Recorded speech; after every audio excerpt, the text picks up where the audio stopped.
Hello दोस्तों, कैसे हैं आप लोग। मेरा नाम है मयंक और हम कर रहे हैं डीटी और आईडीटी की कॉन्सेप्चुअल रिवीजन सीरीज, जिसपे अपने 15 से 18 डेज के अंदर आईडीटी और डीटी दोनों खत्म करेंगे।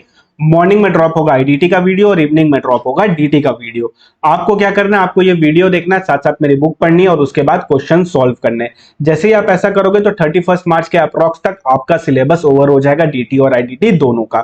बाकी कोई भी डाउट वगैरह होगा तो टेलीग्राम पे आके पोस्ट कर देना या नीचे कमेंट सेक्शन में भी जाके पोस्ट कर सकते हो। तो चैनल को बिल्कुल सब्सक्राइब कर लेना भूलना मत और बेल आइकन को भी प्रेस कर देना ताकि जैसे ही वीडियो अपलोड हो तुमको तुरंत नोटिफिकेशन मिल जाए।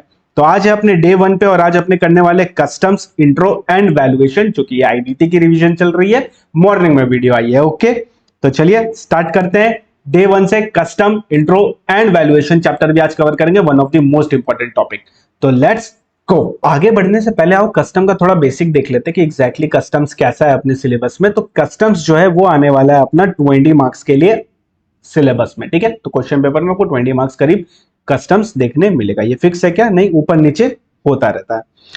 अब कस्टम्स टैक्स नहीं बोलते, क्या बोलते हैं हम लोग हमेशा? Custom duty. ड्यूटी क्यों बोलते हैं, कस्टम टैक्स क्यों नहीं बोलते? तो जो लोग ऑलरेडी मेरे से पढ़े हुए और ये रिवीजन वीडियो देख रहे हैं तो उनको पता है ड्यूटी मतलब होती है क्या? फीस। ड्यूटी मतलब होती है फीस। और फीस कब लगती है? फीस तब लगती है जब आप कोई काम करते हो। एक्चुअली कस्टम्स का जन्म कहां हुआ है, ध्यान से सुनो। पहले क्या हुआ करता था, पुराने जमाने में जब महाराजा लोग का टाइम था, तब क्या होता था, जब आप एक सॉरी, जब आप एक स्टेट से दूसरे स्टेट जाते हो तो उस दौरान में आप एक स्टेट से दूसरे स्टेट में जितना भी अपना गुड्स लेके जा रहे हो, उस गुड्स को सेल कर रहे हो, तो उस गुड्स पे आपको एक कर देना पड़ता था, एक फीस देनी पड़ती थी। उस फीस को, मतलब फीस इन द सेंस तुम बोल सकते हो कि तुम मेरे राज्य में आके सेल कर रहे हो इसलिए तुमको एक फीस पे करनी है। तो ये वो वाली फीस हुआ करती थी। फिर यही प्रथा धीरे धीरे धीरे धीरे ब्रिटिशर्स लोग के टाइम पे भी आई। फिर यही प्रथा आगे चलते चलते कस्टम ड्यूटी बन गई। कस्टम्स मतलब क्या होता है? प्रथा, इसीलिए इसका नाम है कस्टम ड्यूटीज। ड्यूटीज मतलब फीस। अब ये जो कस्टम ड्यूटी है अपने सिलेबस में, ये 3 पार्ट में डिवाइडेड है। कैसे 3 पार्ट में डिवाइडेड है? ये 3 पार्ट में इस तरह डिवाइडेड है कि सबसे पहले कस्टम एक्ट 1962, ये क्या बात करता है? ये बात करता है प्रोविजंस की, इसमें सारे प्रोविजंस वगैरह लिखे हैं। फिर है कस्टम टैरिफ एक्ट 1975। अब ये कस्टम टैरिफ एक्ट में क्या लिखा हुआ है? इसमें रेट लिखा हुआ है, ड्यूटी रेट। अरे भैया, ड्यूटी लगेगी तो एक रेट से पैसा आना चाहिए ना। अल्टीमेट ऑब्जेक्टिव क्या है? पैसा आना। तो पैसा आना चाहिए, तो इसीलिए कस्टम टैरिफ एक्ट में लिखा है रेट, कस्टम्स एक्ट 1962 में लिखा है प्रोविजंस। अब इसके साथ साथ वर्क करते हैं रूल्स। क्या क्या रूल्स है? बैगेज रूल्स है, वैल्यूएशन रूल है, ड्यूटी ड्रॉबैक रूल्स है, और भी कई सारे रूल्स है, बट अपने लिए रेलिवेंट नहीं है। अपने लिए बस ये 3 रूल रेलिवेंट है और ये ड्यूरिंग द चैप्टर्स भी आएगा। इनफैक्ट ये वाला तो आज ही आने वाला है। ठीक है, अब जब ये रेट्स जो लिखे हैं ना कस्टम टैरिफ एक्ट 1975 में, अब इसमें जो रेट लिखे हैं वो 2 शेड्यूल में लिखे हैं, एक शेड्यूल 1 एक शेड्यूल 2। अब शेड्यूल 1 में जो रेट लिखा है वो लिखा है इंपोर्ट ड्यूटी का रेट, और शेड्यूल 2 में जो रेट लिखा है वो लिखा है एक्सपोर्ट ड्यूटी का रेट। अब ये काफी कम होता है, काफी लिमिटेड चीजों में एक्सपोर्ट ड्यूटी पे अपना कस्टम्स लगता है, but import duty almost her product पे ही लगती है इंपोर्ट ड्यूटी। अब इसमें भी 2 प्रकार होते हैं, एक होता है स्टैंडर्ड रेट, एक होता है प्रेफरेंशियल रेट। स्टैंडर्ड रेट मतलब जो भी नॉर्मल रेट है वो, एंड प्रेफरेंशियल रेट मतलब क्या हो गया? जो भी अपने मित्र देश वगैरह है, मित्र कंट्री है, जो अपने दोस्त हैं, अपने दोस्त से हमेशा कम से कम चीजें चार्ज करते हैं।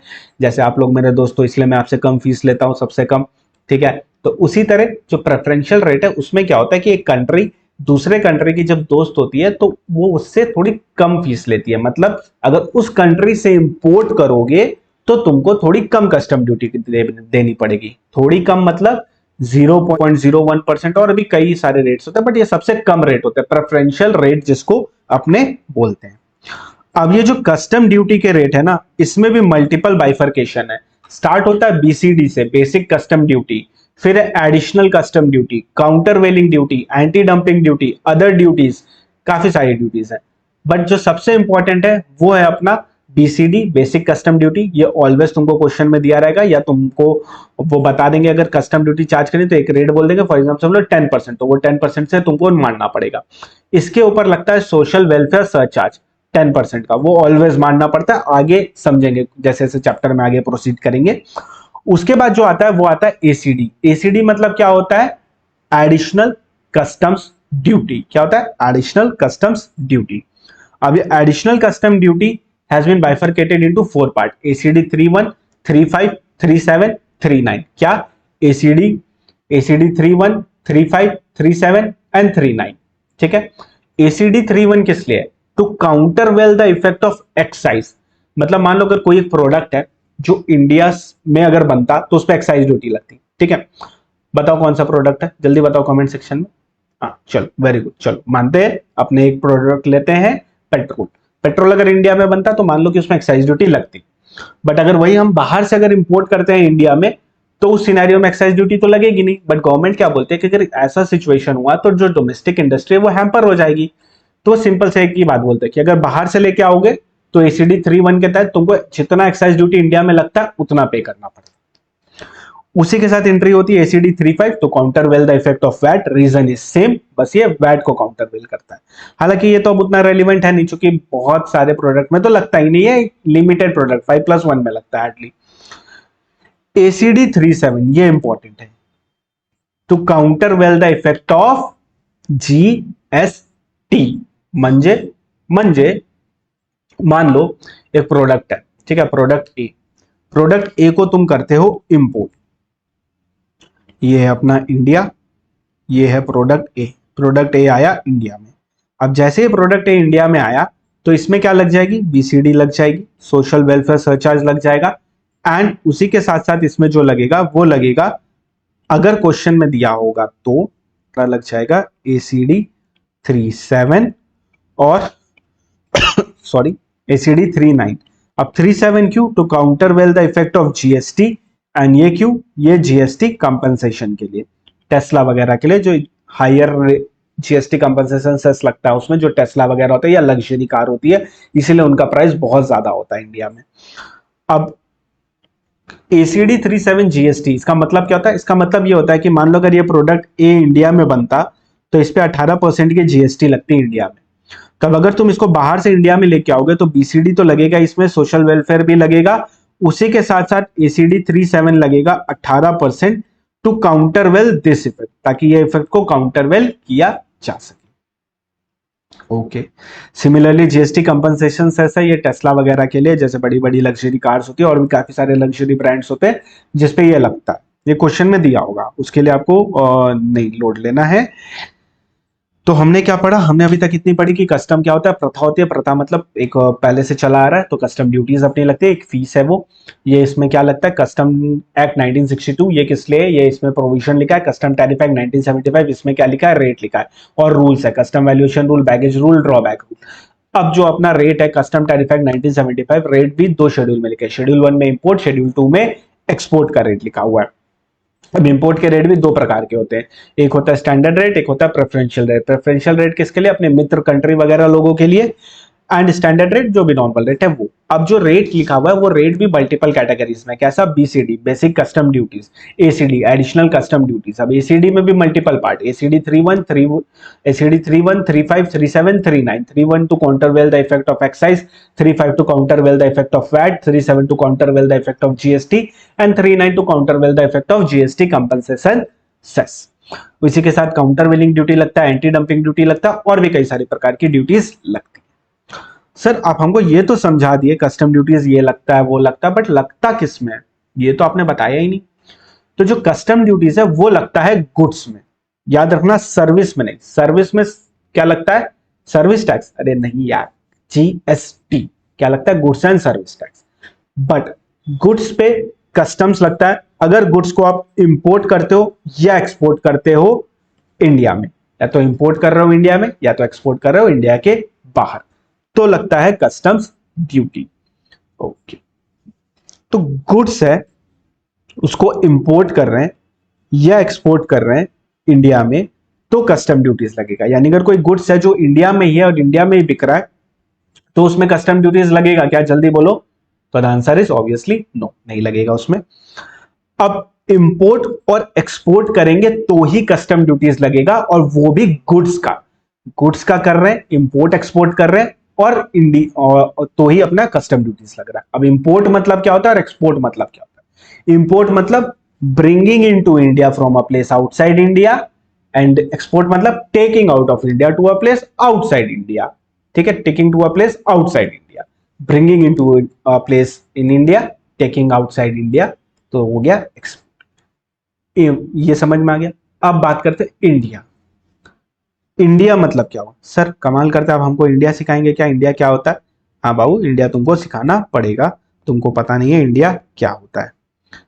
ये तो इंडिया होता है, ये भी इंडिया है, ये ऊपर वाला भी इंडिया है, ये पूरा इंडिया है, नहीं ये नेपाल है, ये भूटान है, यहाँ पूरा ये इंडिया है, ये तो इंडिया है ही। इसी के साथ साथ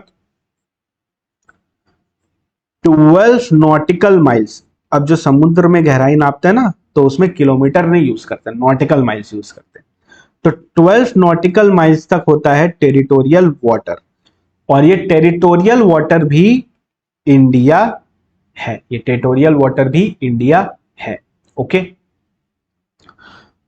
एंड इस टेरिटोरियल वाटर से 200 नॉटिकल माइल्स तक होता है इंडियन कस्टम वाटर्स, ये भी इंडिया है, बट कुछ कुछ चीजों के लिए इंडिया है, बताऊंगा कैसे। ठीक है, तो हमने ये पढ़ा, तो अब हमने जो पढ़ा एक बार इसको देख लेते हैं। तो the charging section is section 12, जो कि बोलता है duties of custom will be levied on goods, यानी किस पे लगने वाला है, गुड्स पे लगने वाला है। गुड्स क्या होना चाहिए, या तो इंपोर्ट होना चाहिए या तो एक्सपोर्ट होना चाहिए to and from India. And किस रेट पे लगेगा, जो भी सीटा एक्ट में लिखा है 1975 उस रेट पे लगेगा। And government goods will be treated at par with non government goods. Keywords क्या निकल के आए कि गुड्स पे लगेगा, हाँ जी गुड्स पे लगेगा, इंपोर्टेड पे लगेगा, एक्सपोर्टेड पे लगेगा और इंडिया में लगेगा। ठीक है, जो इंडिया में हो रहा है उसके।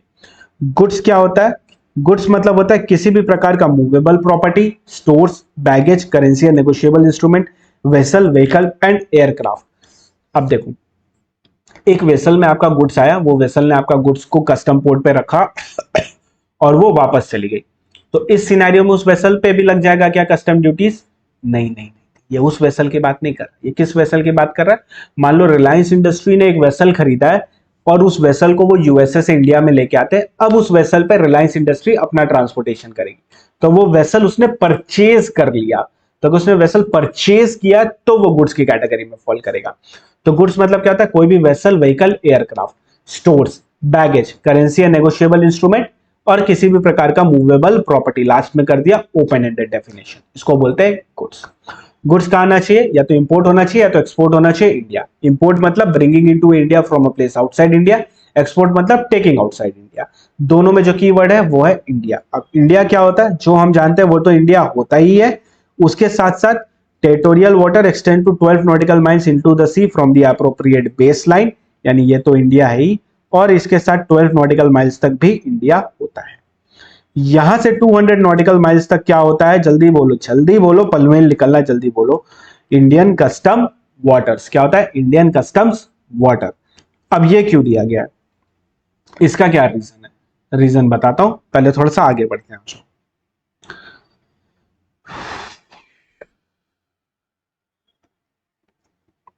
इंपोर्ट, अच्छा ये जो चार्ट्स यूज कर रहा हूं इसका क्या करोगे, देखो ये तो क्लास नोट है तो देना तो थोड़ा डिफिकल्ट है, तो तुम एक काम करो, तुम पॉज करके ना चार्ट ड्रॉ कर लेना आफ्टर द क्लास, पहले पूरा क्लास कर लो फिर ड्रॉ कर लेना, या पहले ड्रॉ कर लेना फिर पूरा क्लास कर लेना, जो भी तुमको फिजिबल लगे वैसे कर लेना। ठीक है, क्योंकि ये शेयर करना थोड़ा पॉसिबल नहीं हो पाएगा। अब बात करते हैं इंपोर्ट। इंपोर्ट कब होता है, तो इंपोर्ट सर आप बोले तब होता है जब bringing into India from a place outside India, मैंने बोला हाँ सही है, एकदम करेक्ट है। बट इंपोर्ट कमेंस कब होगा, कंप्लीट कब होगा, और टैक्स कब देना है, ड्यूटी कब देनी है। कमेंस कब होगा, कंप्लीट कब होगा, और टैक्सेबल इवेंट कब आएगा। टैक्सेबल इवेंट मतलब जब ड्यूटी पे करनी है। तो इंपोर्ट तुम्हारा कमेंस तब होगा जब तुम क्रॉस करोगे टेरिटोरियल वाटर, टेरिटोरियल वाटर को जैसे ही क्रॉस करोगे इंपोर्ट कमेंस हो जाएगा। इंपोर्ट कंप्लीट कब होगा, इंपोर्ट कंप्लीट तुम्हारा तब होगा जब वो गुड्स है इंडिया का पार्ट बन जाएगा, when they become part of the mass of the goods within India, यानी जब तक वो इंडिया का पार्ट नहीं बनेगा तब तक कंप्लीट सॉरी तब तक इंपोर्ट कंप्लीट नहीं माना जाएगा। अब टैक्सेबल इवेंट यानी ड्यूटी कब पे करनी है, तो भैया ड्यूटी तुमको जो पे करनी है वो पे करनी है जिस दिन तुम बिल ऑफ एंट्री फाइल करोगे। है ये बिल ऑफ एंट्री वाला कौन सा कॉन्सेप्ट है, थांबा बताता हूं, आज ये देखो, ये तो हो गया territorial water 12 nautical miles. Import commences कब होगा, जब हम क्रॉस करेंगे टेरिटोरियल वाटर, यानी जब तक ये क्रॉस नहीं करेंगे तब तक इंपोर्ट कमेंस नहीं होगा। वेरी गुड, नहीं होगा। अब ये जो इंपोर्ट हो रहा है, आया आया आया आया यहां, अब जैसे यहां पे आएगा ना तो दो रास्ते होते हैं, या तो bill of entry for home consumption file कर दो, और या तो फिर तुम उसको वेयर हाउस कर दो। वेयर हाउस मतलब टेम्पोररी रख दो एक जगह पे, अभी बस इतना समझो, टेम्पोररी एक जगह पे रख दे रहे, भविष्य में होम कंजम्पशन के लिए क्लियर करवाएंगे। अल्टीमेट ऑब्जेक्टिव क्या होने वाला है, अल्टीमेटली तो होम कंजम्पशन के लिए ही जाएगा, या तो तुरंत या तो कुछ दिन बाद, दोनों ही सिनेरियो में वो होम कंजम्पशन के लिए जाने वाला है। अब जब वो होम कंजम्पशन के लिए जा रहा है, तो जैसे ही तुम होम कंजम्पशन के लिए फाइल करोगे, गुड्स क्लियर हो जाएगा तुम्हारा, एंड क्लियर होके वो इंडिया का पार्ट बन गया। तो क्या हुआ, यहां हुआ कमेंस, यहां हुआ कंप्लीट, और यहां पे जैसे ही तुमने बिल ऑफ एंट्री फाइल की, यहां हुआ तुम्हारा taxable event, bill of entry for home consumption. इसका मतलब होता है क्या, यहां पे टैक्सेबल इवेंट आएगा क्या, जल्दी बताओ। वेरी गुड, यहां पे नहीं आएगा। यहां पे आएगा जब वेयर हाउस से बाहर निकालेंगे होम कंजम्पशन के लिए, after few days, after few months, तब आएगा टैक्सेबल इवेंट। तो समझ गया कॉन्सेप्ट, इजी है। क्या कर रहे हो तुम लोग, अभी भी नहीं समझ आ रहा है, क्लासेस ले लो, डिस्क्रिप्शन में लिंक है, जाके परचेज कर लो। 4000 में डीटी आईडीटी दोनों है, 60 आवर्स ईच के अंदर कंप्लीट है, क्या दिक्कत है। आज अब ये जो हमने पढ़ा ना, ये केस लॉ में लिखा, और उस केस लॉ का नाम है Garden Silk Mills Limited, Garden Silk Mills Limited. लो स्क्रीनशॉट ले लो, ले लिया। चलो अब बात करते हैं इसी तरह एक्सपोर्ट की। अब एक्सपोर्ट कब कमेंस होगा, अब जब भी एक्सपोर्ट की बात करेंगे ना, तो ऑब्वियसली तुमको उल्टा सोचना पड़ेगा। उल्टा सोचना पड़ेगा मतलब सर के बल खड़ा हो जाना है क्या, नहीं नहीं, उल्टा सोचना है। मतलब एक्सपोर्ट मतलब अब इधर से आ रहे हो तुम, और तुम इस 12 नॉटिकल माइल्स को करोगे क्रॉस। तो गवर्नमेंट सिंपल सी बात बोलती है कि जैसे ही ये क्रॉस करोगे, वैसे ही मान लेंगे कि एक्सपोर्ट हो गया कंप्लीट। एक्सपोर्ट क्या हो गया, कंप्लीट। कमेंस कब होगा, अब तुम इधर आओगे, अब तुमको कोई चीज एक्सपोर्ट करवानी है, तो डिपार्टमेंट को क्या सपना आएगा क्या कि तुमको एक्सपोर्ट करवाना है, नहीं ना, ऑब्वियसली। तो वो क्या करेंगे, तुमको खुद से होके फाइल करना पड़ेगा क्या, शिपिंग बिल। और शिपिंग बिल के साथ ऑब्वियसली अगर ड्यूटी लगता होगा तो तुमको ड्यूटी का पेमेंट भी करना पड़ेगा। तो टैक्सेबल इवेंट इसका क्या हो गया, शिपिंग बिल। स्टार्टिंग पॉइंट क्या हो गया, शिपिंग बिल, यानी कमेंस कब होगा एक्सपोर्ट, शिपिंग बिल जब फाइल करोगे। टैक्स कब देना है, जब शिपिंग बिल फाइल करोगे। बट कंप्लीट कब होगा, जब 12 नॉटिकल माइल्स क्रॉस होगा। तो एक्सपोर्ट कमेंस कब होता है, जब शिपिंग बिल फाइल करते हैं। कंप्लीट कब होता है, जब गुड्स क्रॉस करता है टेरिटोरियल वाटर। टैक्सेबल इवेंट कब आता है, जब शिपिंग बिल फाइल करते हैं। केस लॉ का नाम है Rajendra dyeing and printing mills limited, Rajendra dyeing and printing mills limited. Code करके आना है क्या, बिल्कुल कोड करके आना। बट सर इसका मतलब इफेक्ट क्या होगा, इफेक्ट नहीं समझ में आ रहा, इफेक्ट क्या निकलेगा इसका। तो बेटा इसका जो इफेक्ट निकलेगा आप बताता हूं, बहुत सिंपल इफेक्ट है। मान लो ये मेरा जहाज है, ओके, टाइटैनिक है। जहाज ऐसे चलता है क्या, हाँ मेरा जहाज ऐसे ही चलता है। डूब गया जहाज, ब्लास्ट। अब बताओ इंपोर्ट हो गया क्या, ये बंदा जो है सैड सा रो रहा हूं, इससे गवर्नमेंट इंपोर्ट ड्यूटी मांग रही है, तो बताओ ये देगा क्या इंपोर्ट ड्यूटी। तो आप बोलोगे नहीं नहीं नहीं देगा, बिकॉज इंपोर्ट कंप्लीट ही नहीं हुआ, बिकॉज टेरिटोरियल वाटर क्रॉस ही नहीं हुआ। अगर टेरिटोरियल वाटर क्रॉस हो जाता 12 नॉटिकल माइल्स, तो इंपोर्ट कमेंस होता, तब शायद इसको देना पड़ता, शायद, शायद बोल रहा हूं, ठीक है, याद रखना। अब देखो क्या हुआ, अब मेरा शिप था यहां पे, यहां डूब गया, शिप डूब गया, कस्टम ड्यूटी देनी पड़ेगी क्या, देनी पड़ेगी क्या। तो the answer will be may be और मे बी नॉट। ओके, तो आंसर इज नो, नहीं देनी पड़ेगी, बिकॉज कंप्लीट ही नहीं हुआ ना। जब कंप्लीट ही नहीं हुआ तो फिर कहां से होगा। जब तक कंप्लीट कब होता है, जब part of the mass of the goods बनता है। और टैक्सेबल इवेंट कब बनता है, जब होम कंजम्पशन के लिए फाइल करोगे ना, मैं ये करूंगा और ना यहां आने वाला है, तो मेरे को नहीं पे करना पड़ेगा। अब मेरा शिप यहां पे था, यहां आ गया, जैसे यहां टच हुआ, होम कंजम्पशन एक दिन पहले चला जाता है बिल ऑफ एंट्री, तुमने फाइल कर दी। जैसे ही तुमने बिल ऑफ एंट्री फाइल की, तुमको ड्यूटी पेमेंट करना पड़ेगा। बट कंप्लीट कब होगा? कंप्लीट तब होगा जब ये गुड्स उठेगा और इंडिया का पार्ट बन जाएगा। That's it, simple. Similarly export के लिए बनाते रहना घर में, क्या दिक्कत है? टाइम ही टाइम, क्या दिक्कत है? आज कुछ कुछ एग्जाम्पशन मिलता है दो प्रकार के, एक स्पेशल एक जनरल। जनरल मतलब समझ में आ गया जो जनरली ग्रांट किया जाता है, स्पेशल मतलब जो स्पेशल ऑर्डर के तहत है। फॉर एग्जांपल समझ लो, वैसे ही तो सेट नहीं होगा बट एग्जांपल के समझ लो, मान लो वैक्सीन है, वैक्सीन को स्पेशल एग्जाम्पशन दे दिया गया कि चलो वैक्सीन इंपोर्ट कर लो, उस पर कोई भी ड्यूटी नहीं लगेगी, तो वो गया स्पेशल, क्योंकि स्पेशल सर्कमस्टेंसेस था, कोविड का टाइम था इसीलिए।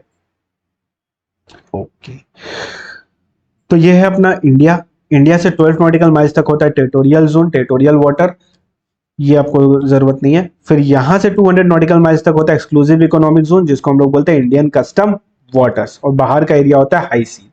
अब एक चीज ध्यान रखना, किसी किसी बुक में यहां से 200 नॉटिकल माइल्स है, किसी किसी में यहां से 200 है। आईसीआई के बुक में क्या दिया ही नहीं है डायग्राम, तो कह नहीं सकते। तो मेरे हिसाब से ये यहां से 200 नॉटिकल माइल्स होगा, हालांकि उतना फर्क नहीं पड़ेगा, वो आपको जो भी क्वेश्चन देंगे वो अकॉर्डिंगली एडजस्ट कर देंगे, बट यहां से ही मानना तो ठीक है। अब इंडियन कस्टम वाटर क्यों करा? मेरे को एक बात बताओ, एक चोर है, वो तुम्हारे घर में आया, tiding tiding tiding tiding tiding, तो तुम क्या उसको जेल में डाल दोगे क्या? कि तब डालोगे? तुम्हारे घर के बाहर आया, घर में भी नहीं आया, घर के बाहर आया, चलो tiding tiding tiding tiding tiding tiding, तो क्या तुम उसको जेल में डाल दोगे क्या? नहीं। तुम उसको जेल में कब डालोगे? जब वो चोरी करेगा। यानी जब तक जो बंदा चोरी ही नहीं करेगा तो तुम उसको जेल में ही नहीं डाल सकते हो। तो प्रॉब्लम क्या हो रही थी, पहले इंडिया था मान लो यहां तक 12 नॉटिकल माइल्स तक टेरिटोरियल वाटर्स तक। अब यहां से हो गई स्मगलिंग, इन्होंने लोड किया गुड्स को, शिप चली, पुलिस आई, पुलिस ने इनको यहां पे पकड़ लिया। पुलिस नहीं, एक्चुअली जो कस्टम वाले होते हैं वो उन्होंने इनको यहां पकड़ लिया। अब जैसे यहां पे पकड़ा, इन्होंने बोला कि यार हम क्रॉस थोड़ी ना किए, हम इंपोर्ट थोड़ी, हम एक्सपोर्ट थोड़ी ना कर रहे हैं, हम यहां से रिटर्न जा रहे थे, हम यहाँ पे घूमने आए थे, यहाँ देखने आए थे बीच। देख ही सकते हैं बीचों बीच आके, सी के अलाउड तो है ही, मना तो है नहीं ओशियन के बीच में जाना। तो अब क्या हुआ प्रॉब्लम, प्रॉब्लम यहाँ पे ये हो गई कि पकड़े कैसे, क्योंकि जैसे ही पकड़ते थे वो बोलते थे हम तो इंडिया में ही हैं, हम तो बाहर गए ही नहीं, जब हम बाहर गए नहीं तो हमको पकड़ कैसे सकते हो? तो मैंने बोली ठीक है। अब क्या हुआ, अब ये जो शिप है बाहर चली, अब जैसे ही बाहर गई पुलिस आई, इनको पकड़ा, तो इन्होंने बोला अब आप मेरे को कैसे पकड़ सकते हो, क्योंकि इंडिया तो यहीं तक है, ये तो इंडिया है ही नहीं, और अगर ये इंडिया है ही नहीं तो आप मेरे को पकड़ कैसे सकते हो? आपका जो रिस्ट्रिक्शन ही नहीं है, और जो रिस्ट्रिक्शन नहीं है तो पकड़ ही भी नहीं सकते हो आप मेरे को। तो ये भी एक प्रॉब्लमेटिक बात हो गई। तो अब क्या हुआ, अब हुआ ये कि अमेंडमेंट करके सिंपली इंडिया को 200 नॉटिकल माइल्स तक एक्सटेंड कर दिया, only for few things like extraction हो गया, या ये पकड़ने वाला केस हो गया सॉरी, इन सारी चीजों के लिए इंडिया को 200 नॉटिकल माइल्स तक कर दिया, ताकि अब यहां अगर इनको पकड़ ले तो अब जो रिस्ट्रिक्शन भी है, 12 नॉटिकल माइल्स भी क्रॉस कर लिए हो, तो बेटा सलाम रॉकी भाई, जेल आ जाओ। ठीक है, सो दैट्स इट, यहां खत्म होता है अपना चैप्टर नंबर 1। एक छोटी सी पॉइंट और है इसमें, जल्दी से बता देता हूं। कस्टम लगता है गुड्स पे, इंपोर्ट एंड एक्सपोर्ट पे, जो कि हो रही है इंडिया में। कस्टम ड्यूटी है, एक फीस होता है। ये आया किस में? ये आया है लिस्ट 1 में, यानी यूनियन लिस्ट में, और इसका एंट्री नंबर है 83। That's it. सो यहां खत्म होता है अपना चैप्टर नंबर 1। अब अपने चल रहे हैं वैल्यूएशन की तरफ, तो चलो बढ़ते हैं वैल्यूएशन की तरफ। ओके दोस्तों, अब बढ़ते हैं वैल्यूएशन की तरफ, वैल्यूएशन अंडर कस्टम्स की तरफ। बट उसके पहले एक कॉन्सेप्ट आपको समझना बहुत ज्यादा जरूरी है। वो कॉन्सेप्ट क्या है? तो कॉन्सेप्ट समझने के लिए आप ऐसा समझो कि ये यूएसए है और ये इंडिया है। हाँ जी, ये यूएसए। सर ऐसा होता है क्या यूएसए? हाँ जी, हमारे यहाँ ऐसा ही होता है। अब ये एक फैक्ट्री है और प्रोडक्ट ए है। जब भी कोई प्रोडक्ट ए है और वो फैक्ट्री की गेट पे पड़ा होता है, यानी फैक्ट्री की गेट पे जाके हम परचेस कर रहे हैं उसको, तो उसको बोलते हैं एक्स फैक्ट्री प्राइस। क्या बोलते हैं? Ex factory price. अब इस एक्स फैक्ट्री प्राइस मतलब फैक्ट्री की गेट का प्राइस। अब यहां से लेके अपने जाते लोड पोर्ट तक। लोड पोर्ट जब भी बोलूं तो बोलना यूएसए वाला पोर्ट। तो यहां से हम पहुंचे यूएसए वाले पोर्ट की तरफ। अब जब यहां से यूएसए वाले पोर्ट में जाएंगे अपने यहां से यहां तक, तो खर्चे लगेंगे ना बाबा, फ्री में थोड़ी कोई लेके जाएगा। तो खर्चे क्या है? ट्रांसपोर्टेशन का खर्चा हो गया, लोडिंग का खर्चा हो गया, ये सारे खर्चे हो गए। जैसे सारे खर्चे हो जाते हैं और लोड पोर्ट पे जो प्राइस होती है, लोड पोर्ट पे, उसको बोलते हैं FOB price, free on board price. FOB price. उसके बाद हम इसको लोड करते हैं जहाज में और वो चल के पहुंच जाता है इंडिया। बट इस दौरान इसके साथ होती है दो चीजें, रूल 10(1), रूल 10(2). रूल 10(1) के कुछ एडजस्टमेंट है 5, वो 5 एडजस्टमेंट हम करते हैं। उसके साथ हम करते हैं रूल 10(2) का एडजस्टमेंट। अभी 10(2) समझते हैं। FOB मतलब एक तरह से हो गया कॉस्ट। हाँ जी, इसमें हम ऐड करेंगे इंश्योरेंस और फ्रेट। किस चीज का फ्रेट? यहां से यहां तक जाने वाला कॉस्ट, यानी यूएसए की पोर्ट से लेके इंडिया की पोर्ट तक का जो कॉस्ट है उसको बोलते हैं फ्रेट। इंश्योरेंस और फ्रेट जैसे ही एफओबी में ऐड करेंगे वो बन जाएगा CIF, cost insurance freight. Cost insurance और फ्रेट, यानी एफओबी, इंश्योरेंस और फ्रेट। एंड ऑब्वियसली इसमें 10(1) का तड़का लगा हुआ है। कैसे क्या होता है सब बताऊंगा, डोंट वरी। अब इसी CIF को बोलते हैं एसेसेबल वैल्यू, और इसी एसेसेबल वैल्यू पे लगता है BCD, social welfare surcharge, ACD 31, 37, 39, जो भी पड़ा वो सारी चीजें फिर इस पे चार्ज करते हैं अपने। तो हमने क्या देखा? हमने देखा जब भी यूएसए की फैक्ट्री के गेट पे जो प्राइस होता है ना उसको बोलते हैं एक्स फैक्ट्री प्राइस। उस एक्स फैक्ट्री प्राइस में जैसे ही हम लोड पोर्ट तक का खर्चा ऐड करते हैं, लाइक फ्रेट हो गया, लोडिंग हो गया, तो वो बन जाता है FOB, free on board price. उसके बाद हम उसको लोड करते हैं शिप में, शिप चलती है अपनी, शिप चली और शिप आ गई अपनी इंडिया में। जैसे ही शिप अपनी इंडिया में आए तो उस बीच उसमें कुछ खर्चे लगे हुए, एक इंश्योरेंस और एक फ्रेट का खर्चा। तो इंश्योरेंस ऐड करेंगे, फ्रेट ऐड करेंगे, तो हो जाएगा cost plus insurance plus freight, CIF value, cost insurance freight value, जिसको अपने बोलते हैं एसेसेबल वैल्यू। और इसी वैल्यू पे basic custom duty, social welfare surcharge और तुम्हारा ACD 31, 37, 39 वगैरह लगता है। और इस पे एक तड़का लगता है इस दौरान, और वो तड़के का नाम है इस रूल 10(1) का तड़का। ये था बेसिक कॉन्सेप्ट। इजी है? हाँ जी, काफी इजी है। अच्छा, इजी है मतलब वीडियो पसंद आ रही है? पसंद आ रही है तो लाइक भी करो, कमेंट भी करो कैसी लग रही है सीरीज। तो 15 नंबर सेक्शन था GST में। सर क्या बोल रहे हैं? कोई बात नहीं, भूल जाओ। सेक्शन नंबर 14 है कस्टम्स में, वैल्यूएशन का। तो सेक्शन 14 ऑफ कस्टम्स एक्ट 1962 क्या बोलता है? वैल्यू क्या होगी? वैल्यू होगी ट्रांजैक्शन वैल्यू। ट्रांजैक्शन वैल्यू मतलब प्राइस एक्चुअली पेड और पेबल। जो भी एक्चुअल प्राइस हमने पे किया या पेबल है वही वाली प्राइस हो जाएगी ट्रांजैक्शन वैल्यू। बट कुछ कंडीशन है। क्या कंडीशन है? बायर एंड सेलर रिलेटेड नहीं होने चाहिए, प्राइस सोल कंसिडरेशन होना चाहिए, कोई रेस्ट्रिक्शन नहीं होना चाहिए ऑन यूज और disposition other than imposed by law. म्हणजे भैया तुम शराब इंपोर्ट कर रहे हो, शराब जाके गुजरात में बेच रहे हो, अलाउड नहीं है, ड्राई स्टेट है, नॉट अलाउड, तो शराब नहीं बेच सकते हो तुम वहां पे, तो वो लॉ ने मना किया है इसीलिए, तो वो चलेगा। सप्लायर के एंड से कोई भी मतलब रिस्ट्रिक्शन नहीं होना चाहिए। दूसरा चीज, कोई भी ऐसा कंडीशन नहीं होना चाहिए जिसका वैल्यू डिटरमाइन नहीं हो सकता है। कंडीशन नहीं होगा, ऐसा बोल रहा हूं क्या? नहीं, कोई ऐसा कंडीशन नहीं होना चाहिए जिसका वैल्यू डिटरमाइन ना हो, ये बोल। और रूल 10(1) का एडजस्टमेंट कर सकते हैं, फर्दर कंसिडरेशन का एक आगे आएगा बताऊंगा। ऐसा कोई फर्दर कंसिडरेशन जिसका 10(1) का एडजस्टमेंट नहीं होगा वो भी नहीं होना चाहिए। तो अपने नीचे दिए गए फॉर्मेट को फॉलो करेंगे, otherwise we will move to rule, rules.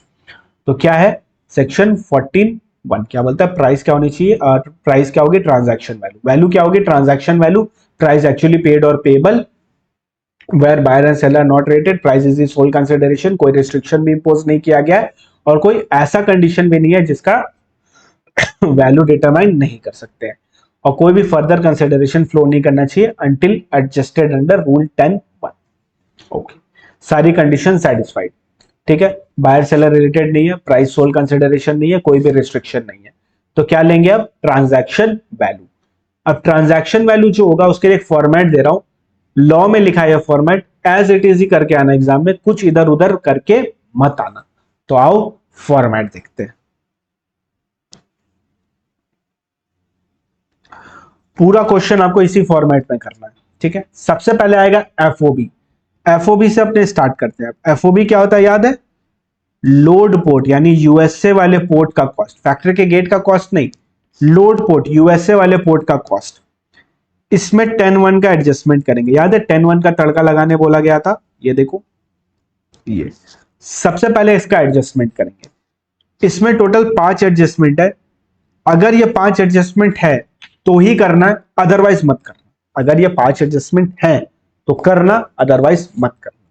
तो सबसे पहला एडजस्टमेंट, कमीशन और ब्रोकरेज ऐड कर देना। कहीं पे भी पे किया हो, यूएसए में, इंडिया में, जापान में, किसी भी करेंसी में पे किया हो, डॉलर में, पाउंड में, कोई फर्क नहीं पड़ता, ऐड कर देना। Except buying commission. Buying commission question में होगा तो उसको कभी भी ऐड मत करना। अब मान लो गलती से तुमने क्वेश्चन सॉल्व किया और तुम ऐड करना भूल गए और तुम जाके नोट में लिख दिए assuming the commission to be a buying commission, थप्पड़ मारूंगा वहीं आके। ऐसा गलती से भी मत करना। जब तक बाइंग कमीशन ना लिखा हो तब तक बाइंग कमीशन अज्यूम मत करना। अब बात करते हैं कॉस्ट ऑफ कंटेनर, उसको भी ऐड करेंगे except returnable container. Returnable container को ऐड मत करना। नेक्स्ट है पैकिंग चार्जेस। पैकिंग चार्जेस को ऐड कर देंगे। तो एफओबी रूल 10-1 का एडजस्टमेंट, सबसे पहला क्या ऐड करेंगे? कमीशन। सारे कमीशन ऐड कर देंगे except buying commission. Cost of container add कर देंगे except returnable container and packing charges.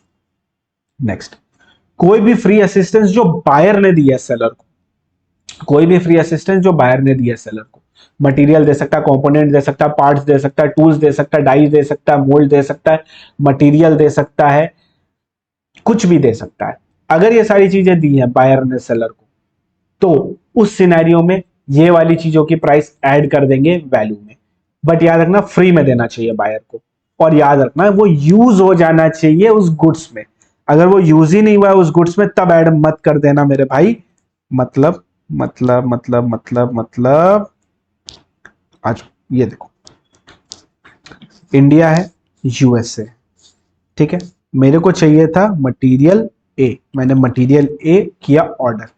जैसे ही मैंने मटेरियल ए ऑर्डर किया मेरे को रियलाइज हुआ कि मटेरियल ए में लगता है मटेरियल सी, तो मैंने मटेरियल सी भिजवा दिया सप्लायर को फ्री ऑफ कॉस्ट। इसने मटेरियल ए बनाया और मटेरियल ए मेरे को दे दिया। तो ये जो मटेरियल ए की वैल्यू है ना, ये ऐड हो जाएगी मटेरियल सी की जो वैल्यू है वो ऐड हो जाएगी मटेरियल ए की वैल्यू में, जब अपने कस्टम्स के लिए इसका वैल्यूएशन निकालेंगे तब। बट मान लो कि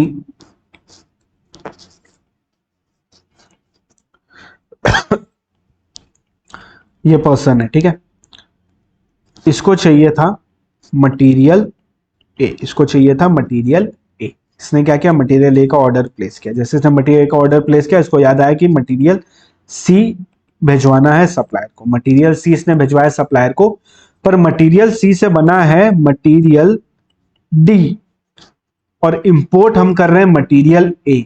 जल्दी बताओ इस मटेरियल ए की वैल्यू में मटेरियल सी की वैल्यू जोड़ देंगे क्या? जल्दी बताओ, कॉमन सेंस क्या बोलता है? सर कॉमन सेंस नहीं है मेरे पास, जो भी है वो बताओ, जो भी है यूटिलाइज करो, थोड़ा सा घुटने में जोर दो। सर क्यों मजाक उड़ा रहे? ठीक है आ जाओ। तो मटेरियल सी की वैल्यू नहीं जुड़ेगी बिकॉज मटेरियल सी तो यूज ही नहीं हुआ मटेरियल ए में। अगर मटेरियल ए में मटेरियल सी यूज होता तो उसकी वैल्यू जोड़ते, अदरवाइज नहीं जोड़ते। सिंपल। तो use in production of imported goods. अब इसमें एक और पॉइंट आता है, engineering, development, art work, design work, plans and sketches undertaken elsewhere than in India. Engineering, development, art work, design work और प्लान्स और स्केचेस अगर आप ले रहे हो एल्सवेयर देन इन इंडिया तो ही ऐड करेंगे। यानी अगर इंडिया में ले रहे हो तो ऐड करेंगे क्या? नहीं करेंगे, बिकॉज अपने को इंडिया की इंडस्ट्री को प्रमोट करना है। वो चाहते हैं कि तुम इंडिया से ही करवाओ इंजीनियरिंग का काम, आर्ट वर्क का काम, डिजाइन का काम, ताकि इंडिया की इंडस्ट्री प्रोग्रेस करे। वो नहीं चाहते तुम बाहर से करवाओ। अगर तुम बाहर से करवाओगे तो वो ऐड कर देंगे तुम्हारी वैल्यू पे। वो ऐड कर देंगे कहां पे? तुम्हारी वैल्यू पे। थर्ड पॉइंट है royalty and licence fees. Add कर देना और लिख देना assume related to imported goods and payable as a consideration of sale, payable as a condition of sale, payable as a condition of sale। But अगर question में specifically लिख दिया not related to imported goods तो obviously common sense लगा देना, तब मत add करना। कोई भी proceed of any subsequent resale, यानी क्या हुआ, सप्लायर से मैं गया माल लेने, उसने बोला 120 का है माल, मैंने बोला 100 रुपए में दे दो, उसने बोला नहीं दूंगा, मैंने बोला 100 रुपए में अभी दे दो, जब बेचूंगा तो प्रॉफिट का 10% भी दूंगा, तो ये जो प्रॉफिट का 10% दे रहा हूं ना, ये भी ऐड हो जाएगा वैल्यू में। बट याद रखना dividend is not not proceed of any subsequent resale, तो इसको ऐड नहीं करना है। थर्ड नंबर पॉइंट बोलता है कोई भी कंडीशन है ना जिसकी वजह से सेल कर रहा है, यानी अगर मैंने बोला कि मैं तुमको तभी सेल करूंगा जब तुम ये कंडीशन सेटिस्फाई करोगे, तो उस कंडीशन का वैल्यू भी ऐड कर देंगे लास्ट में। तो टोटल 5 एडजस्टमेंट अपने करते हैं रूल 10(1) में। अपने स्टार्ट करेंगे किससे, एफओबी से। एफओबी मतलब क्या होता है, एफओबी मतलब होता है लोड पोर्ट का कॉस्ट, यानी यूएसए वाले पोर्ट का कॉस्ट। इसमें ऐड करेंगे 10(1) का तड़का लगाएंगे। 5 तड़के लगते हैं। सबसे पहला क्या है, कोई भी कमीशन ऐड कर देंगे except buying commission, returnable container छोड़ के बाकी कंटेनर का कॉस्ट ऐड कर देंगे और पैकिंग चार्जेस ऐड कर देंगे। दूसरा क्या, कोई भी फ्री असिस्टेंस जो बायर दे रहा है सप्लायर को, वो भी ऐड कर देंगे, लाइक मटेरियल हो गया, टूल्स हो गया, डाइज हो गया, वो भी कर देंगे। Engineering, art work, design work, ये भी करेंगे, प्रोवाइडेड ये लिया गया अदर देन इन इंडिया। अगर इंडिया से लिया गया है तो फिर ये ऐड नहीं किया जाएगा। और याद रखना ये सब फ्री में दे रहा है बायर, तभी ऐड करना, अदरवाइज नहीं करेंगे। ये सिर्फ और सिर्फ बी नंबर पॉइंट के लिए। सी नंबर पॉइंट तुम्हारा क्या बोलता है, सी नंबर पॉइंट जो तुम्हारा बोलता है वो बोलता है रॉयल्टी एंड लाइसेंस फीस। तो royalty and licence fees add करेंगे और लिख देंगे related to imported goods and payable as a condition of sale, but नहीं ऐड करेंगे अगर क्वेश्चन में साफ साफ बोल दिया नहीं ऐड करने के लिए। कोई भी प्रोसीड ऑफ सब्सिक्वेंट रीसेल है तो वो भी ऐड कर देंगे एक्सेप्ट डिविडेंड, एंड कोई भी payment that is condition of sale तो उसको ऐड करना पड़ेगा। जब ये सारी चीजें ऐड कर लेंगे तो अपना आ जाएगा एडजस्टेड एफओबी। एग्जाम में एडजस्टेड एफओबी लिखना है क्या, हाँ जी, एग्जाम में एडजस्टेड एफओबी ही लिखना है। तो हमने लिखा एडजस्टेड एफओबी, यानी एफओबी में 10(1) का एडजस्टमेंट करते हैं तो वो बन जाता है एडजस्टेड एफओबी। हाँ जी, अब इसमें हम क्या क्या ऐड करेंगे, इंश्योरेंस और फ्रेट। क्या ऐड करेंगे, इंश्योरेंस एंड फ्रेट। अब इंश्योरेंस और फ्रेट कितना ऐड करना वो देख लेते हैं। तो सबसे पहले बात कर लेते हैं इंश्योरेंस की। अगर क्वेश्चन में इंश्योरेंस दिया अमाउंट तो जितना अमाउंट दिया उतना ऐड कर देना। क्वेश्चन में इंश्योरेंस का अमाउंट नहीं दिया है तो 1.125% of adjusted FOB will be your cost of insurance. 1.125% of adjusted FOB will be your cost of insurance.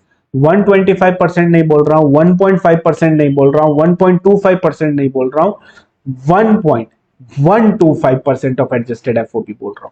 ठीक है, तो इंश्योरेंस अगर क्वेश्चन में दिया है तो वेरी गुड, एक्चुअल ले लेंगे, जो भी दिया वो ले लेंगे। नहीं दिया तो 1.125% ऑफ एडजस्टेड एफओबी ले लेंगे। अब बात करते हैं ट्रांसपोर्टेशन का। ट्रांसपोर्टेशन में क्या ऐड ऑन करना है, वैसे ये क्यूआर कोड किस चीज का है, जीपे का है क्या, नहीं जीपे का क्यूआर कोड नहीं है, ये क्यूआर कोड है मेरे टेलीग्राम चैनल का। इसको स्कैन करके मेरे टेलीग्राम चैनल पे भी आ सकते हो, या डायरेक्टली @चार्टर्ड एस्पिरेंट्स लिख के भी तुम मेरे को फाइंड कर सकते हो टेलीग्राम पे। ओके, अब बात करते हैं ट्रांसपोर्टेशन का। ट्रांसपोर्टेशन के केस में क्या होता है, तो उस सिनेरियो में अब आपको बाइफर्केशन करना पड़ेगा कि एयरक्राफ्ट से आ रहा है या वेसल सॉरी वेसल और व्हीकल से आ रहा है। या तो एयरक्राफ्ट से आएगा या तो वेसल व्हीकल से आएगा, या तो एयरक्राफ्ट से आएगा या तो वेसल व्हीकल से आएगा। अगर वेसल से आ रहा है, ठीक है, एयरक्राफ्ट को भूल जाओ, अभी जो अपना केस चल रहा है वो चल रहा है वेसल का ही। ठीक है, एयरक्राफ्ट अभी एग्जिस्ट नहीं करता है, ये अभी नहीं अपने लिए, अभी अपने लिए सिर्फ और सिर्फ वेसल और व्हीकल है। वेसल व्हीकल से आ रहा है, क्वेश्चन में दिया हुआ है कि इतना रुपया लगा, किस चीज का रुपया लगा, इधर से इधर तक का कॉस्ट दिया हुआ है, ये दिया हुआ है, तो क्या लेंगे, एक्चुअल जो दिया हुआ है वो लेंगे। और अगर नहीं दिया हुआ है तो 20% 20% ऑफ एडजस्टेड एफओबी ले लेंगे, 20% ऑफ एडजस्टेड एफओबी लेंगे। अगर एयरक्राफ्ट से आ रहा है, मान लो एयरक्राफ्ट से आ रहा है, तो लोड पोर्ट से हमने लोड किया, लोड किस में किया, हमने एयरक्राफ्ट पे लोड किया। हाँ जी एयरक्राफ्ट है ये, सर ये कैसा एयरक्राफ्ट है, यूएफओ लग रहा है, हाँ जी विमान है ये, इधर से उड़ा उड़ा उड़ा और इधर आया, तो इधर तक का जो फ्रेट है अगर वो दिया हुआ है तो वो ले लेंगे। बट इसमें भी एक कंडीशन है, मैक्सिमम अपने को लेना है 20% ऑफ एडजस्टेड एफओबी। तो जितना भी एडजस्टेड एफओबी है उसका 20% मैक्सिमम हो सकता है। यानी एयरक्राफ्ट के केस में एक लिमिट डाली है। क्यों लिमिट डाली है, क्योंकि एयरक्राफ्ट का भाड़ा ऑलरेडी ज्यादा होता है। तो एक्चुअल और 20% of adjusted FOB which ever is lower लेना है, एक्चुअल और एडजस्टेड एफओबी का 20% विच एवर इज लोअर। और नॉट असर्टेनेबल है एयरक्राफ्ट के केस में तो 20% of adjusted FOB, 20% of adjusted FOB. जैसे ही एडजस्टेड एफओबी में तुम फ्रेट और इंश्योरेंस ऐड करोगे वो बन जाएगा CIF, cost insurance freight value, जिसको अपने प्यार से एसेसेबल वैल्यू भी बोलते हैं। इस पे चार्ज करेंगे बीसीडी, सोशल वेलफेयर और आईजीएसटी। एसीडी, बीसीडी, आईजीएसटी किस पे लगता है? आईजीएसटी मतलब क्या हो गया? आईजीएसटी मतलब हो गया एसीडी 37 या 39। ओके, ये तो बात रही जब दुनिया बहुत अच्छी चल रही है, पर दुनिया अच्छी है क्या? आप ही बताओ, आप ज्यादा जानते होगे। अच्छी तो नहीं है। तब क्या करेंगे? अगर दुनिया अच्छी नहीं है तब रूल्स अप्लाई करेंगे। रूल्स क्या है? 4, 5, 7, 8, 9। 4, 5, 7, 8, 9। रूल 4 क्या बोलता है? मान लो बायर एंड सेलर रिलेटेड निकल गया, तब क्या करेंगे? तब वैल्यू लेंगे transaction value of identical goods. Rule 5 बोलता है अगर बायर सेलर मान लो रेटेड निकल गया, ऊपर का कोई भी कंडीशन ब्रीच हो गया, तो ट्रांजैक्शन वैल्यू क्या लेंगे? सिमिलर गुड्स का वैल्यू क्या लेंगे? Transaction value of similar goods. अब 4 एंड 5 में कॉमन पॉइंट्स क्या है? इंपोर्टेड एट और अबाउट सेम टाइम। अब ये जो आइडेंटिकल गुड्स या सिमिलर गुड्स तुम ले रहे हो, ये सेम टाइम के होने चाहिए। ऐसा नहीं 1990 का कंपैरिजन कर रहे हो तुम। 1990 का कंपैरिजन मत करना। 2023 में तो 2023 या 2022 के एंड का कंपैरिजन कर सकते हो। Same commercial level and same quantity वाला होना चाहिए, तो ही कंपैरिजन करना, तो ही लेना ये वाला। मतलब ऐसा मत करना कि जो हमने वैल्यू निकाल रहे जिसका, उसकी थी 1000 क्वांटिटी हमने इंपोर्ट करी थी, बट हम कंपेयर किससे करने चले गए? 1 लाख क्वांटिटी वाले से। तो ऑब्वियसली 1 लाख क्वांटिटी वाले का प्राइस कम होगा, 1000 वाले का ज्यादा होगा। इकोनॉमी ऑफ स्केल बोलते हैं, इकोनॉमिक्स में पढ़े होगा 12th में। फिर आता है रूल 10(2) का एडजस्टमेंट, जो कि अभी अपने ऊपर पढ़ के आए, इंश्योरेंस ऑफ रेट का। अब मान लो 2 से ज्यादा टीवी मिल जाती है तो सबसे लोएस्ट वाली टीवी लेनी है। 2 से ज्यादा टीवी मिल जाएगी तो लोएस्ट वाली लेनी है। याद रखना, यहाँ पे एक मलेशियन एयरलाइन वाला ऑयल वाला केस है। मलेशियन ऑयल वाला, एक ऑयल वाला तुमको केस दिख जाएगा, वो जरूर प्रैक्टिस कर लेना, एग्जाम में वो आता है। रूल 7 बात करता है डिडक्टिव वैल्यू। डिडक्टिव वैल्यू मतलब मान लो नहीं समझ में आ रहा, 4 से भी नहीं समझ में आ रहा, 5 से भी नहीं समझ में आ रहा, तो 7 में आ जाओ। 7 बोलता है क्या? उल्टा चलो। उल्टा चलो मतलब जो इंडिया की सेलिंग प्राइस है उसमें से कमीशन माइनस करो, सेल्स एक्सपेंस माइनस करो, प्रॉफिट माइनस करो, ट्रांसपोर्ट एंड इंश्योरेंस, जो कस्टम ड्यूटीज वगैरह वो सारी कुछ माइनस करो, तो तुम ऑटोमेटिकली पहुंच जाओगे कस्टम वाले पॉइंट पे। म्हणजे वेरी मच सिंपल यार। उल्टा जाना है। उल्टा जाना है मतलब हमको इधर की प्राइस पे जाना है और मेरे पास इंडिया का सेलिंग प्राइस है, तो हम इधर का कमीशन, इधर का प्रॉफिट, इधर का जनरल एक्सपेंसेस, इधर का कस्टम ड्यूटीज सब कुछ माइनस करेंगे तो हम इधर के एसेसेबल वैल्यू पे पहुंच जाएंगे। इधर के एसेसेबल वैल्यू पे पहुंच जाएंगे, इसको बोलते हैं डिडक्टिव वैल्यू। सिमिलरली होता है computed value. Cost of material, profit and general expenses और 10(2) का एडजस्टमेंट करो तो तुमको मिल जाएगा। कंप्यूटेड वैल्यू मतलब बहुत सिंपल है, यूएसए के पॉइंट ऑफ व्यू से सोचो। यूएसए की फैक्ट्री पे जो भी खर्चा लगा वो सारे खर्चे जोड़ दो, कॉस्ट जोड़ दो, प्रॉफिट जोड़ दो, जनरल एक्सपेंसेस जोड़ दो, तो ऑटोमेटिकली तुम इधर वाले कॉस्ट पे पहुंचोगे। इधर से इधर तक का कॉस्ट भी जोड़ दो तो एफओबी पे पहुंच गए। फिर इंश्योरेंस ऑफ रेट जोड़ देना तो तुम्हारा सीआईएफ वैल्यू आ जाएगा। सिंपल। एंड रूल 9 सबसे क्या बोलते हैं, डरावना रूल, जो कि बोलता है रेसिडुअल मेथड। कुछ नहीं समझ में आया बजा देना, बेस्ट जजमेंट हो जाएगा। कुछ नहीं समझ बेस्ट जजमेंट हो जाएगा, रेसिडुअल मेथड अपने यूज कर लेंगे। अभी तक जो भी अपने पढ़ा वो इंपोर्ट के प्रोस्पेक्टिव से पढ़ा। अगर एक्सपोर्ट के प्रोस्पेक्टिव से पढ़ेंगे तो बहुत सिंपल है, जो भी एफओबी है वही एसेसेबल वैल्यू है, कोई सोशल वेलफेयर सरचार्ज भी नहीं आता है इसमें। जो भी इंडिया के पोर्ट पे जो भी प्राइस, अब एक्सपोर्ट कर रहे हो तो यहां से जाओगे, जैसे यहां से जाओगे इंडिया के पोर्ट पे जो भी प्राइस है वही एफओबी वैल्यू है और यही एसेसेबल वैल्यू हो जाएगी। सिंपल है। अब रेलिवेंट डेट्स क्या लेना है, अब ड्यूटी का रेट का डेट क्या लेना है।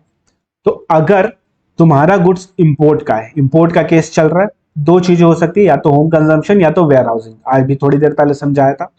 अगर तुम होम कंजम्पशन के लिए डाल रहे हो तो बिल ऑफ एंट्री का जो भी डेट है वो लेना। बिल ऑफ एंट्री क्या होती है, अभी थोड़ी देर पहले बताया ना, बिल ऑफ एंट्री फाइल करता है इंपोर्टर, तो जो भी बिल ऑफ एंट्री का डेट है वो लेना है। बिल ऑफ एंट्री वाले डेट वाले दिन जो भी रेट है ड्यूटी का वो लेना है। बट अगर बिल ऑफ एंट्री प्रायर है और एंट्री इनवर्ड आफ्टरवर्ड है, ठीक है, एंट्री इनवर्ड मतलब तुम्हारी गाड़ी आई बाद में, बिल ऑफ एंट्री तुमने पहले फाइल कर दिया, गाड़ी आई बाद में, बिल ऑफ एंट्री पहले फाइल कर दिया, तो उस सिनेरियो में जिस दिन गाड़ी आई उस दिन वाले डेट का ड्यूटी रेट लेना है, उस दिन वाले डेट का ड्यूटी रेट लेना है। तो ड्यूटी रेट किस दिन का लेना है होम कंजम्पशन के केस में, इंपोर्ट के वाले में, जिस दिन बिल ऑफ एंट्री फाइल की उस दिन का रेट। पर अगर बिल ऑफ एंट्री प्रायर है और गाड़ी बाद में आ रही है तो जिस दिन गाड़ी आई वो वाला डेट लेना है। अगर तुम bill of entry for home consumption file कर रहे हो तो उस सिनेरियो में एक्स बॉन्ड यानी वेयर हाउस से जिस दिन निकाल रहे हो उस दिन जो बिल ऑफ एंट्री फाइल कर रहे हो, x bond bill of entry, वो वाले डेट का ड्यूटी रेट लेना, वो वाले डेट का ड्यूटी रेट लेना है। एक्सपोर्ट के लिए date of let export order, pilferage के लिए पीटीए लाइबल होता है, डेट ऑफ आईजीएम लेना है। इंपोर्ट एक्सपोर्ट एक चैप्टर है, अगर उसको अच्छे से पढ़ोगे तो तुमको समझ में आ जाएगा कि यहाँ पे क्या लिखा हुआ है, ठीक है। तो काफी सारी चीजें अभी तुमको नहीं समझ में आ रही। अब देखो अपने बात कर रहे हैं इंपोर्ट एक्सपोर्ट, यानी डॉलर, पाउंड, येन, ये सब में डीलिंग हो रही है, तो इसको रुपया में कैसे कन्वर्ट करेंगे। तो अगर इंपोर्ट का केस है और होम कंजम्पशन का केस चल रहा है तो जिस दिन बिल ऑफ एंट्री फाइल की उस दिन का एक्सचेंज रेट लेना है, प्रायर जाए भाड़ में। वेयर हाउस के केस में into bond bill of entry का लेना है। इनटू बॉन्ड मतलब जिस दिन तुमने वेयर हाउस के लिए डाला, यानी एक्सचेंज रेट लेना है इनटू बॉन्ड के लिए, यानी जिस दिन वेयर हाउस में डाला उस दिन का। पर ड्यूटी रेट लेना है एक्स बॉन्ड का, जिस दिन वेयर हाउस निकाला उस दिन का। बाकी वेयर हाउसिंग चैप्टर अभी आएगा तो समझ जाओगे। और एक्सपोर्ट के लिए तुमको लेना है date of shipping bill, export के लिए तुमको लेना है डेट ऑफ शिपिंग बिल। और ऑलवेज रिमेंबर, ना आरबीआई का लेना है ना किसी और का लेना है, तुमको सीबीआईसी का लेना है, central board of indirect taxes and customs. तुमको सिर्फ इसका रेट लेना है। सीबीआईसी एक बोर्ड है, तुमको बस उसका रेट लेना, वो जो रेट बताएगी एक्सचेंज रेट, वो वाला एक्सचेंज रेट तुमको लेना है। तो रेलिवेंट डेट में हमने क्या देखा, बहुत सिंपल सी चीज देखी कि ड्यूटी रेट किस दिन का लेना है, जिस दिन बिल ऑफ एंट्री फाइल करोगे उस दिन का लेना है। पर अगर बिल ऑफ एंट्री प्रायर है तो जिस दिन तुम्हारी गाड़ी आई उस दिन का लेना है। ये कब करना है, जब इंपोर्ट और होम कंजम्पशन का केस चल रहा है। इंपोर्ट और वेयर हाउस का चल रहा है तो into bond, sorry x bond का लेना है, जिस दिन तुमने वेयर हाउस से निकाला उस दिन का ड्यूटी रेट लेना है। अच्छा, ड्यूटी रेट मतलब बीसीडी का भी उसी दिन का लेना है, एसीडी का भी उसी दिन का लेना है, सारे ड्यूटी रेट्स उसी दिन के लेना है। एक्सपोर्ट के लिए लेट एक्सपोर्ट ऑर्डर का लेना है, पिल्फरेज के लिए पीटीए लायबल होता है, date of filing of IGM लेना है। इंपोर्ट के लिए एक्सचेंज रेट किस दिन का लेना है, होम कंजम्पशन के लिए बिल ऑफ एंट्री का लेना है, प्रायर कुछ भी हो कोई फर्क नहीं पड़ता, always bill of entry. Warehouse के लिए इनटू बॉन्ड, जिस दिन वेयर हाउस में डाला उस दिन वाला रेट लेना है। और एक्सपोर्ट के लिए डेट ऑफ शिपिंग बिल लेना है, एक्सपोर्ट के लिए डेट ऑफ शिपिंग बिल लेना है। और ये सारे रेट सीबीआईसी वाले लेने हैं। कौन से लेने, सीबीआईसी वाले लेने हैं। सीबीएसई क्या, सीबीएसई नहीं यार, सीबीएसई तो दूसरा चीज होता है, सीबीआईसी वाले लेने। ओके, अब बढ़ते हैं एक्स फैक्ट्री सेल की तरफ। ये कोई नहीं समझाएगा, ये कोई नहीं बताएगा, क्योंकि बहुतों को तो पता ही नहीं है ये क्यों अप्लाई करता है आईसीआई। ये मैं तुमको बताऊंगा या मेरे पुराने स्टूडेंट्स तुमको इजीली बता सकते हैं। और अगर अभी तक वीडियो पसंद आ रही तो वीडियो को लाइक करना, चैनल को भी सब्सक्राइब करना, और नीचे कमेंट करके बताना कि ये पूरी सीरीज कैसे लगेगी तुमको। अभी तो पहली वीडियो है, आगे बताते रहना कैसी लग रही है। और शाम में डीटी भी आएगा, तो डीटी का लिए भी रेडी रहना। चैनल को सब्सक्राइब करके बेल आइकॉन जरूर प्रेस कर देना, ताकि तुमको नोटिफिकेशन आ जाए जैसे डीटी की वीडियो अपलोड हो। तो चलो अब बढ़ते हैं एक्स फैक्ट्री सेल की तरफ। तो एक्स फैक्ट्री सेल की तरफ हम आ गए, एक्स फैक्ट्री का एडजस्टमेंट। बट उसके पहले याद है आपको हमने क्या देखा था, हमने देखा था कि जब भी यूएसए के पोर्ट पे पड़ा होता है गुड्स तो उसको बोलते हैं एफओबी प्राइस, और जब इसके पीछे यानी फैक्ट्री के गेट पे जब पड़ा रहता है यूएसए की फैक्ट्री के गेट पे तो उसको बोलते हैं एक्स फैक्ट्री प्राइस। अब दो सिचुएशन अराइज होती है, ठीक है, डिपेंडिंग ऑन किससे आपका गुड्स आ रहा है। अगर आपका गुड्स वेसल से आ रहा है, वेसल से आ रहा है तो दो सिचुएशन। अगर आपका गुड्स एयरक्राफ्ट से आ रहा है तो एक सिचुएशन, जिसमें अपने स्पेशल एडजस्टमेंट करते हैं। तो स्पेशल एडजस्टमेंट करने के लिए आपको जो चीज ध्यान रखनी है वो ये रखनी है, सबसे पहले वेसल से आ रहा है और एक्चुअल फ्रेट दिया हुआ है। फर्स्ट सिचुएशन, वेसल से आ रहा है, एक्चुअल फ्रेट दिया हुआ है, तो हम लोग लेंगे ex factory price, transportation cost add करेंगे, लोडिंग कॉस्ट ऐड करेंगे, एफओबी तक पहुंचेंगे। उसके बाद 10(1) का जो एडजस्टमेंट है वो करेंगे और 10(2) का एडजस्टमेंट करेंगे इंश्योरेंस और फ्रेट का, और सीआईएफ में पहुंच जाएंगे। सिंपल। क्या कर रहे हैं, एक्स फैक्ट्री का केस चल रहा है, वेसल से गुड्स आ रहा है, एक्स फैक्ट्री का केस है, वेसल से आ रहा है और फ्रेट दिया हुआ है। एक्स फैक्ट्री प्राइस लेंगे, ट्रांसपोर्टेशन लोडिंग लेंगे, एफओबी प्राइस तक पहुंचेंगे, यानी यूएसए के पोर्ट तक के कॉस्ट तक पहुंचेंगे। उसमें 10-1 का तड़का मारेंगे और 10-2 का एडजस्टमेंट करेंगे इंश्योरेंस और फ्रेट का, और हम पहुंच जाएंगे सीआईएफ वैल्यू में। ये हुआ आम जिंदगी। अब आते हैं मेंटोस जिंदगी की तरफ। एक्स फैक्ट्री सेल सिचुएशन क्या है, या तो एयर से आ रहा है, फ्रेट दिया है नहीं दिया है मैटर नहीं करता है, एयर से आ रहा है और एक्स फैक्ट्री सेल का केस चल रहा है, स्पेशल एडजस्टमेंट करेंगे। वेसल से आ रहा है और फ्रेट नहीं दिया हुआ है क्वेश्चन में, वेसल से आ रहा है और फ्रेट नहीं दिया हुआ है क्वेश्चन में, and obviously ex factory sale का केस चल रहा है, स्पेशल एडजस्टमेंट करेंगे। तो स्पेशल एडजस्टमेंट कब करते हैं, सबसे first condition ex factory sale का केस, दूसरा कंडीशन या तो एयर से आ रहा है, फ्रेट दिया है नहीं दिया है मैटर नहीं करता है, ले लेंगे। और अगर वेसल से आ रहा है, फ्रेट नहीं दिया है, तो स्पेशल एडजस्टमेंट करेंगे। अब what is this special adjustment, special adjustment बोलता है एक्स फैक्ट्री प्राइस लो, इस पे ही 10-1 का एडजस्टमेंट कर दो, इसको ऐड अभी मत करो, एक्स फैक्ट्री प्राइस लो, इसमें 10-1 का एडजस्टमेंट करो। मैंने बोला ओके सही है, ये भी सही है। फिर बोलते हैं 10-2 का एडजस्टमेंट करो। जब 10-2 का एडजस्टमेंट करोगे ना, तब तुम ये प्राइस भी लेना, इसमें 10-1 भी ऐड करना, इसमें ये भी ऐड करना, ये भी ऐड करना, और यहां तक आ जाना, यहां तक प्लस 10-1 का एडजस्टमेंट तक आ जाना। अब जो प्राइस बनी वो बनेगी एडजस्टेड एफओबी वर्किंग नोट वाली। क्या बनेगा, एडजस्टेड एफओबी वर्किंग नोट वाली। तो फ्रेट में, वेसल में अगर अनअसर्टेनेबल है और एयर में अगर असर्टेनेबल है, तो याद करो क्या पढ़ते थे अपने, 20% ऑफ एडजस्टेड एफओबी। तो 20% ऑफ एडजस्टेड एफओबी में हम आते हैं, एंड ये जो एडजस्टेड एफओबी है ये वर्किंग नोट में लिख लेगा, जिसमें हमने रखेंगे price plus cost till load port और 10-1 का एडजस्टमेंट। सिंपल। इंश्योरेंस के लिए क्या करेंगे, 1.125% of adjusted FOB working note वाला, अगर नहीं दिया हुआ है तो, और अगर इंश्योरेंस का वैल्यू दिया हुआ है तो वही वाला वैल्यू ले लेना है। सिंपल। हम क्या देख रहे हैं, एक्स फैक्ट्री यानी फैक्ट्री की गेट पे सेल हो रहा है। अगर फैक्ट्री की गेट पे तुम सेल कर रहे हो ना, तो उस सिनेरियो में क्या हो जाएगा, कंडीशन चेक करनी है। कंडीशन क्या, एक्स फैक्ट्री सेल हो रहा है और एक्चुअल फ्रेट गिवन है और वेसल से आ रहा है, तो cost till load port add कर दो, एक्स फैक्ट्री प्राइस ऐड कर दो, 10-1 का एडजस्टमेंट कर दो, 10-2 का एडजस्टमेंट कर दो, एंड जैसे नॉर्मल सॉल्व करते हो वैसे नॉर्मली सॉल्व कर देंगे। बट अगर अपने एक्स फैक्ट्री का केस है, वेसल से आ रहा है, फ्रेट नहीं दिया हुआ है, या एयरक्राफ्ट से आ रहा है, फ्रेट दिया है नहीं दिया फिर मैटर नहीं करेगा अगर एयरक्राफ्ट का केस है तो। अब करेंगे स्पेशल एडजस्टमेंट। स्पेशल एडजस्टमेंट क्या बोलता है, सीधा ये पकड़ो और इसमें 10-1 का एडजस्टमेंट कर दो, फिर 10-2 का एडजस्टमेंट करो। अब 20% ऑफ एडजस्टेड एफओबी चाहिए अपने को, उसके लिए एक्स फैक्ट्री प्राइस लो, 10-1 का एडजस्टमेंट लो, ट्रांसपोर्टेशन लोडिंग वगैरह सारा यहां तक का खर्चा सब जोड़ दो। उसके बाद जो एडजस्टेड एफओबी आया वो वर्किंग नोट में निकालो और उसका 20% ले लो, और अगर एयर का केस है तो 20% और actual which ever is lower ले लो अगर दिया हुआ है तो, और अगर नहीं दिया हुआ है तो ऑब्वियसली सिर्फ 20% ऑफ एडजस्टेड एफओबी लेना, कॉमन सेंस है। इंश्योरेंस ऐड करो, सीआईएफ वैल्यू आ जाएगा। ओके सर सर सर नहीं समझ में आ रहा है सर, एक क्वेश्चन करवा देते तो मजा आता। तो आ जाओ क्वेश्चन नंबर 12 पेज नंबर 270 पे। सर क्वेश्चन भी करवाएंगे क्या इस सीरीज में? चलो आ जाओ देखते हैं, क्यों टेंशन ले रहे हो, मैं हूं ना। तो हम आ गए क्वेश्चन नंबर कहां पे, 12 पे। ठीक।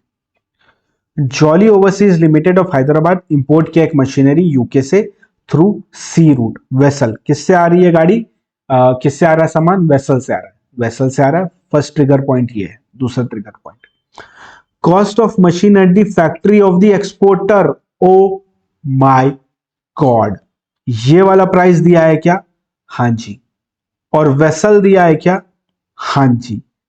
स्पेशल वाला ट्रीटमेंट करेंगे क्या, ना जी। स्पेशल ट्रीटमेंट के लिए वेसल में एक और कंडीशन थी। क्या कंडीशन थी, कंडीशन ये थी कि फ्रेट अनअसर्टेनेबल होना चाहिए। अगर फ्रेट अनअसर्टेनेबल है तो स्पेशल ट्रीटमेंट, अदरवाइज नॉट। अभी तक एक्सेप्टेबल है क्या, पता नहीं, अभी तो पढ़ना पड़ेगा।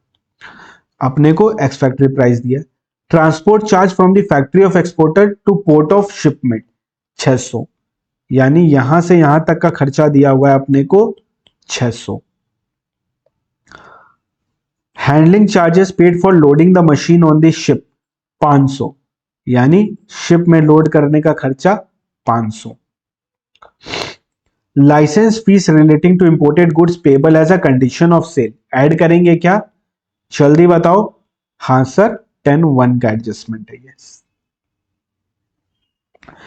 Actual freight not ascertainable, oh my God, vessel, ex factory and freight is also not ascertainable. तीनों condition satisfied, it will be given a special treatment. Okay, handling charges हमने पे किया at place of importation. Place of importation मतलब होता है India का खर्चा, और India का कोई भी खर्चा ऐड नहीं करेंगे, इंडिया का कोई भी खर्चा ऐड नहीं करेंगे। एक चीज लिख लेना, यहां पे लिख लेना बिल ऑफ एंट्री के बगल में 1 UK pound equals to 101 rupees. Okay, bill of entry का डेट दिया, एंट्री इनवर्ड का डेट। निकालना क्या है, निकालना है एसेसेबल वैल्यू, यानी एसेसेबल वैल्यू मतलब क्या होता है, एसेसेबल वैल्यू मतलब होता है सीआईएफ वैल्यू। स्पेशल ट्रीटमेंट मिलेगा, मिलेगा, बिकॉज एक्स फैक्ट्री है, वेसल है एंड फ्रेट इज अनअसर्टेनेबल। अब स्पेशल ट्रीटमेंट में क्या करते हैं, बहुत सिंपल सी चीज करते हैं। जब भी अपने क्वेश्चन स्टार्ट करेंगे ना, तो क्वेश्चन अपने स्टार्ट करेंगे जो भी प्राइस है उससे स्टार्ट करेंगे, प्राइस इज 20,000। लोड पोर्ट तक का खर्चा ऐड करेंगे क्या स्पेशल ट्रीटमेंट में, यानी यहां से यहां तक का खर्चा ऐड करेंगे क्या, तो आंसर इज नो, नहीं करेंगे। ओके, फिर क्या करेंगे, स्ट्रेट अवे 10(1) का एडजस्टमेंट करेंगे। 10(1) का कोई एडजस्टमेंट है क्या, हाँ जी एक एडजस्टमेंट है ना 10(1) का, 900 का, तो ये 900 का एडजस्टमेंट हमने कर दिया। अब आते हैं 10(2). 10(2) में दो चीजें करनी होती, एक करना होता है अपने को इंश्योरेंस, एक करना होता है अपने को फ्रेट। फ्रेट क्या लेंगे अपने यहां पे, सिंस इट इज अनअसर्टेनेबल, तो 20% ऑफ एडजस्टेड एफओबी, करेक्ट। अब ये एडजस्टेड एफओबी किस में आएगा, ये आएगा वर्किंग नोट में, एडजस्टेड एफओबी। अब ये जो एडजस्टेड एफओबी वर्किंग नोट में आया, ये कैसे निकलता है, लोड पोर्ट जो एक्स फैक्ट्री प्राइस है वो ले लो, लोड पोर्ट तक का खर्चा ले लो, 10(1) का एडजस्टमेंट कर दो, तो आ जाएगा एडजस्टेड एफओबी।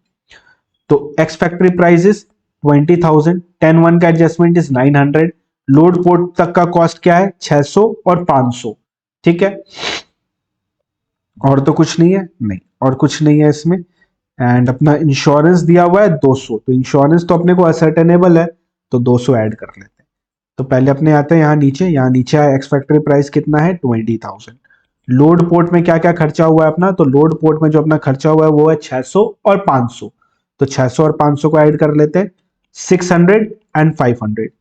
और 10(1) का एडजस्टमेंट में अपना एक एडजस्टमेंट है कौन सा, 900 का लाइसेंस फीस 900 का, तो ये 900 अपने ऐड ऑन कर लेते हैं, तो हमने कर लिया ऐड ऑन। इसका अपने को करना है 20%, तो चलो फटाफट कर लेते हैं टोटल। ओके, टोटल करते हैं इसका, कहां गया मेरा कैलकुलेटर, तुम लोग भी निकालो, थोड़ा कष्ट कर लो महाराज, बैठे हो।